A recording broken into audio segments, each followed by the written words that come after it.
Sa mga nagdaang kabanata ay nagawa nang ang matalo ni Xiao Chen si Dao Xuan o Demon Shinto. At sa pagpapatuloy din ng kabanata ay dahan-dahan na lumapit si Xiao Chen kay Dao Xuan. At pinagmasdan ang buhay nitong katawan na talaga namang matigas din. Natawa naman si Xiao Chen dahil magagawa niya nang mapatay ang demonyong ito dahil noong huli silang maglaban ay hindi niya alam na kung bakit buhay pa ito. Natatakot namang nahihirapan si Dao Xuan nang makita niya si Xiao Chen at mukhang oras na niya. Pinilit niyang makatayo kahit nahihirapan dulot ng matinding pinsala. Habang nagsusuka ng dugo ay sinabi niya na Supreme Physical Cultivation. Hindi nakakagulat na maaari kang maging isang powerhouse na nagwawalis sa kalangitan. At inaamin kong, hindi ikaw ang kalaban ko. Hindi naman nagsalita si Xiao Chen at nanatiling nakatayo. Dagdag pa ni Dao Xuan habang natatawa na pero ang iyong kayabangan ay hindi pere nagbabago. Supreme Master ng Physical Cultivation, naniniwala ka na talagang mapapatay mo ako, kaya hindi mo na itinago ang iyong pagkatao. Ngunit ito ay isang malaking pagkakamali para sa iyo. Sa kanyang mga sinabi ay binigyan lang naman siya ni Xiao Chen ng isang ngiti dahil alam niyang mapapatay niya ito ngayon. Ngunit sa hindi inaasahan ay dumating ang bakas ng Heavenly Emperor na agad namang napansin nila Xiao Chen. Nagtatakang tanong ni Xiao Chen na kung ano ang bagay na ito. Natatawa namang sinabi ni Dao Xuan na ito ang Heavenly Emperor. Agad naman na nagbukas ang Heavenly Emperor ng lagusan upang makabalik si Dao Xuan. Ikinagulat naman ito ni Xiao Chen dahil hindi niya inaasahan ang malakas na pressure. Nakailangan niya pang pigilan gamit ang kanyang buong lakas na natitira. Nagpatuloy ang ginagawa ng Heavenly Emperor na buksan ang isang lagusan patungo sa kanyang bulwagan. Habang tuwang-tuwa naman si Dao Xuan na sabi pa nga niya na ang Heavenly Emperor ay dumating upang iligtas ako.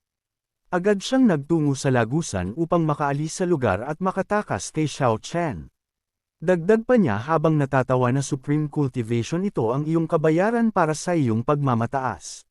Sinabihan naman ni Xiao Chen si Black na hindi nila ito maaring paalisan na lamang.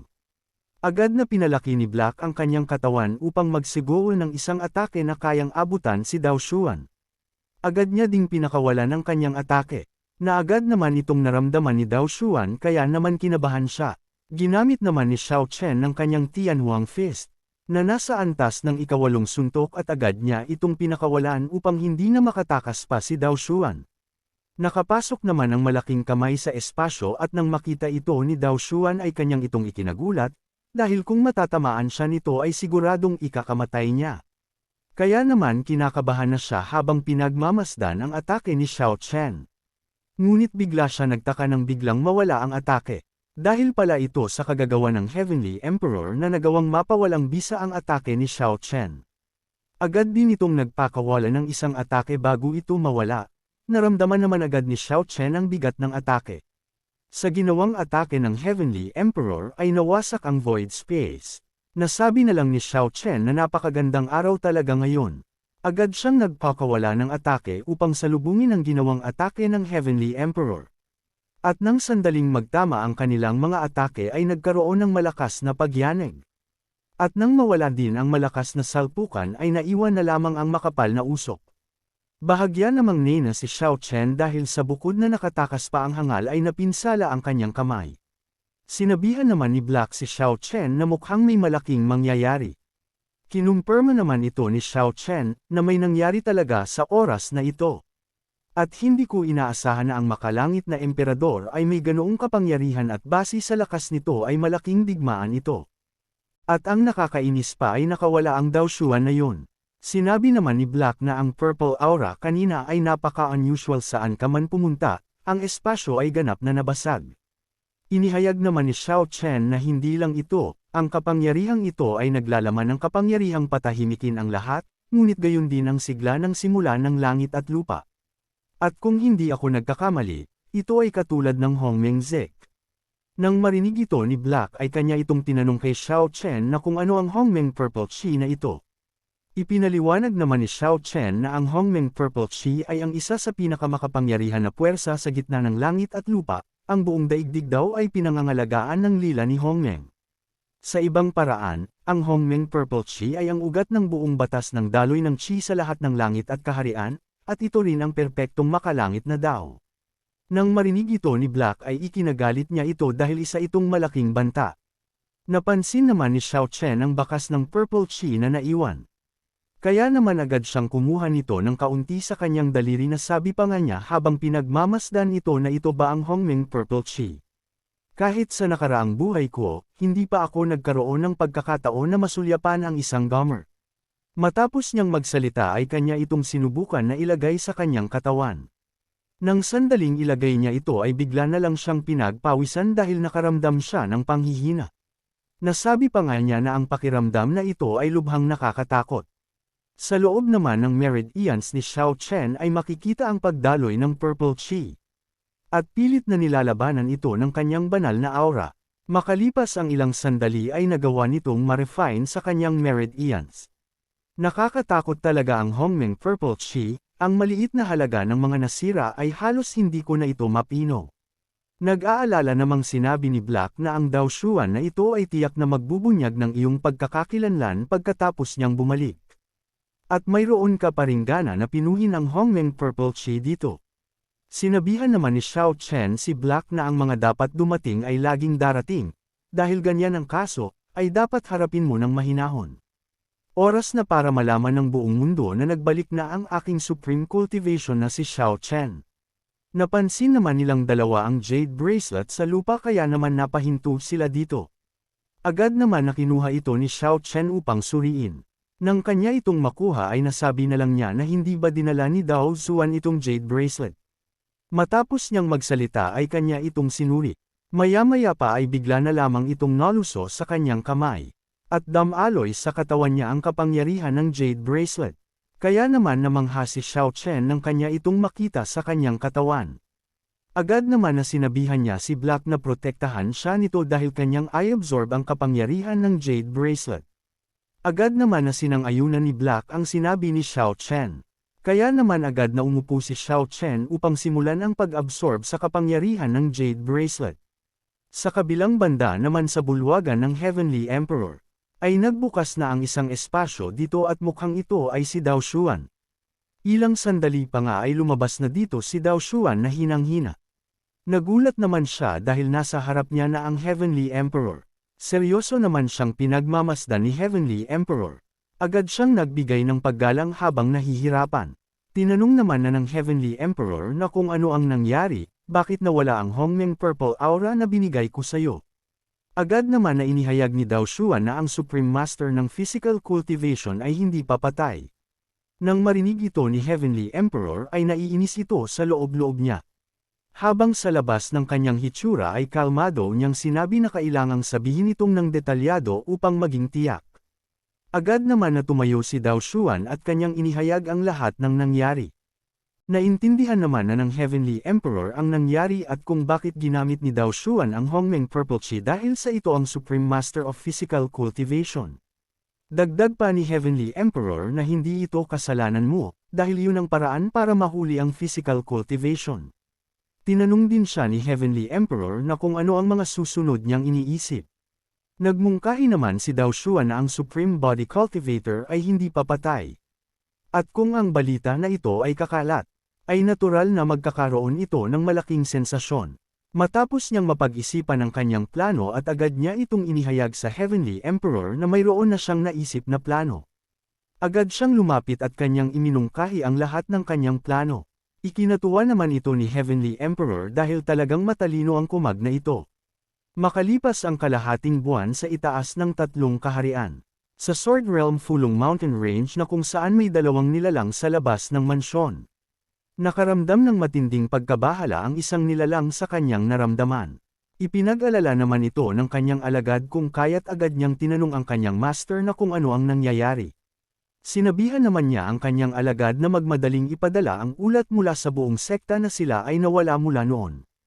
At agad na siyang mabilis na umalis habang nagtataka naman ang alagad kung ano ang nangyayari.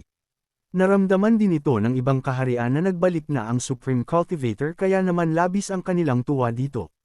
Habang ang nilalang naman na ito ay makikita sa kanyang reaksyon ang halos hindi makapaniwala. Na kahit ang ibang sekta ay nahimite dahil sa matindi na lamang ang kanilang nararamdaman.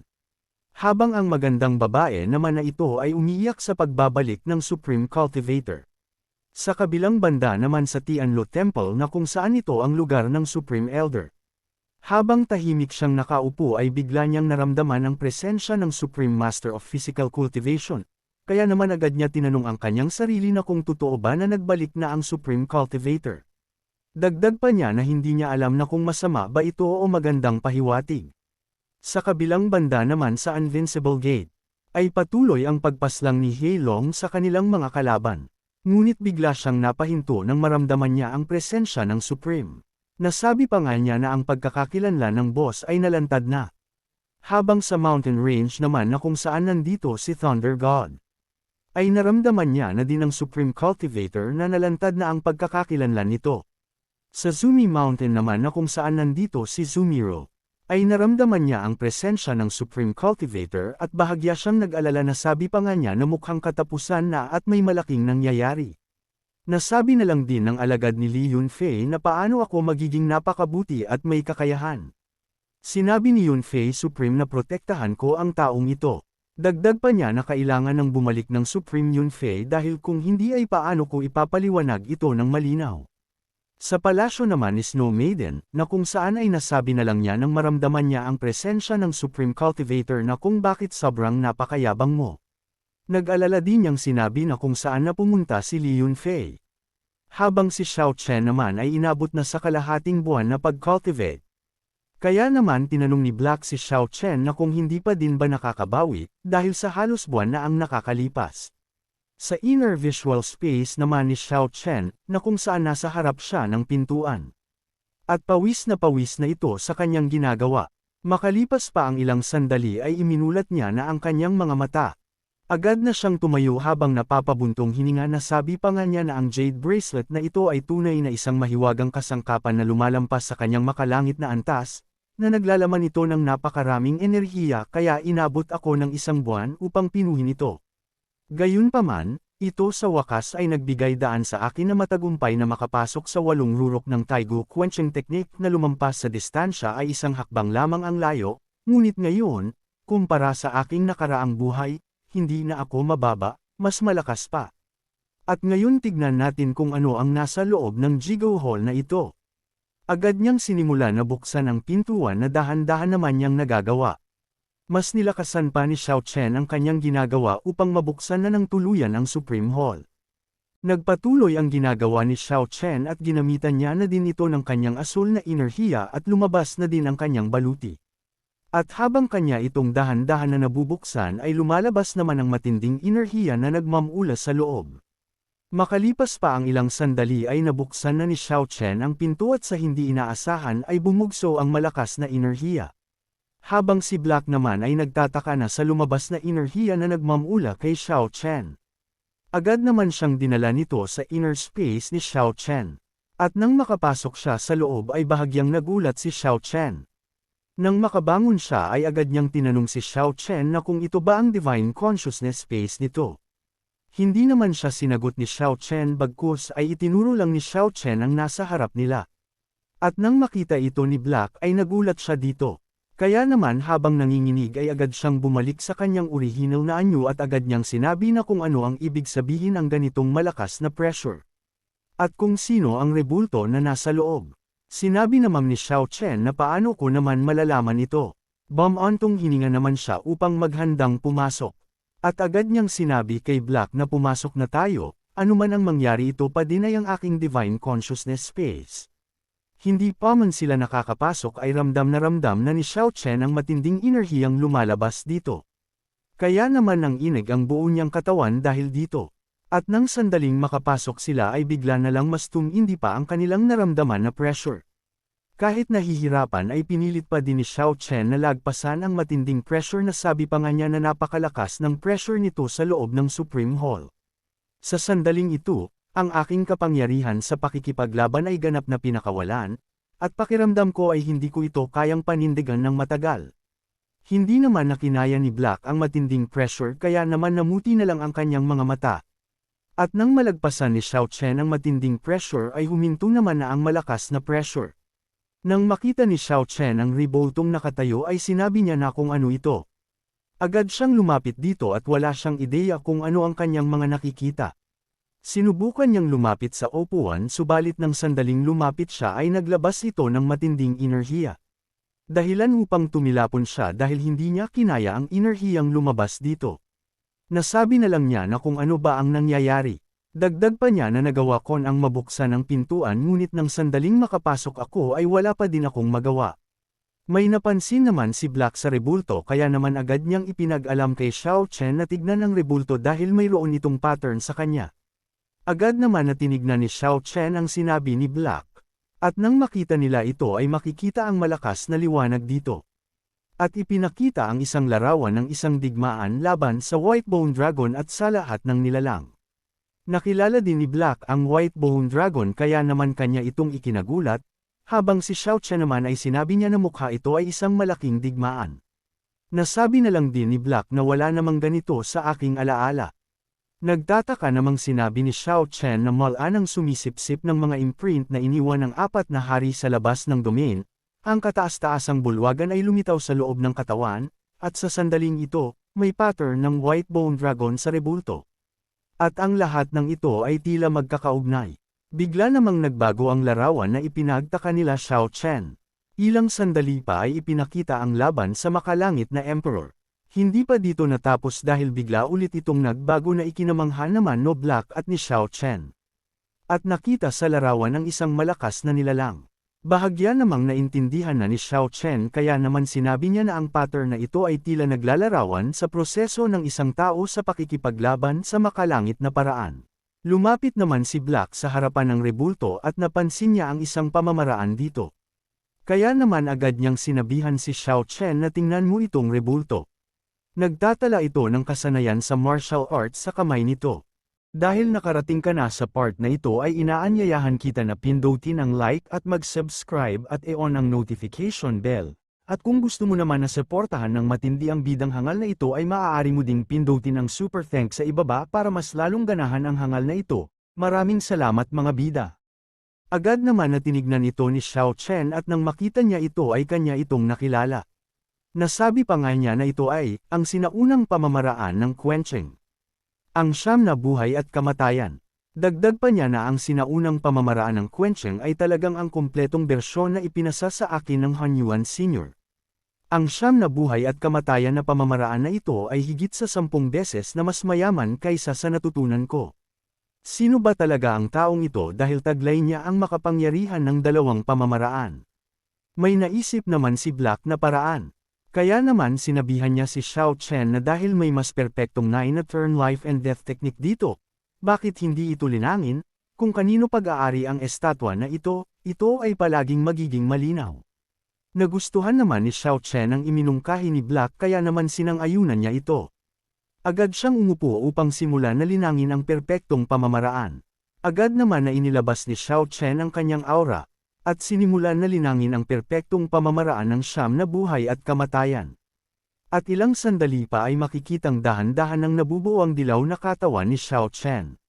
Makalipas pa ang ilang sandali ay tuluyan nang nakomplito ang dilaw na katawan ni Xiao Chen. At nang matapos niya itong gawin ay nasabi na lang niya sa kanyang sarili na ang 9 na buhay at kamatayan ay dumating na, ang orihinal na kumpletong 9 na turn life at death technique ay maaaring aktibong mapabuti. Agad niyang pinagmasdan ang upuan at kanyang naisip na subukan ulit ito. Kaya naman agad na siyang lumapit dito kung kakayanin niya na bang makaupo. Ngunit nang sandaling makalapit ang kanyang paa ay lumabas ang matinding enerhiya. Dahilan upang tumilapon na naman siya dahil sa biglang pagsabog ng enerhiya. Naisip naman ni Xiao Chen na parang hindi pa rin umubra. Hindi bale, bumalik mamaya ang mga araw ay naantala ng ilang sandali. At natatakot ako na ang itaas na mundo ay ganap na magulo sa sandaling ito. Matapos ang kanyang maikling pag-iisip ay sinabihan niya na si Black na kailangan na nilang umalis. Dahan-dahan na silang naglakad palabas ng Supreme Hall. Ngunit bago pa man sila makalabas ay bahagyang may naisip na naman si Black. Agad niyang sinabi kay Xiao Chen, nasa tingin mo ba kaya kung kainin ang rebeltong ito? Ngunit sa kanyang sinabi ay biglang bumugso ang matinding pressure sa kanyang kinatatayuan dahilan upang nagmukhang papel si Black. Bigla namang natawa si Xiao Chen sa nangyari kay Black. At agad niyang kinuha si Black na hindi pa din makapaniwala. Agad na sinarado ni Xiao Chen ang pintuan. Nang may sarado ito ni Xiao Chen ay napabuntong hininga na lamang silang dalawa. At agad na bumalik sila sa panlabas na pisikal na katawan. Agad na tumayo si Xiao Chen sa kanyang pagkakaupo. At agad niyang isinigaw na ang Supreme Practitioner ay nagbalik na. Balik naman sa loob ng bulwagan ni Jigao na kung saan nakaupo na ang rebulto. At bigla na lang lumabas ang pulang liwanag sa kanyang mata. At dito na din matatapos ang ating episode mga bidang hangal, subalit hindi matatapos ang araw na ito nang hindi tayo nag-shoutout, kaya naman shoutout kay Vinsoy Guapo, Harold, maraming salamat sa panunood at magkita-kita ulit tayo sa mga susunod na kabanata, kaya naman mangyaring pa-like na lang po.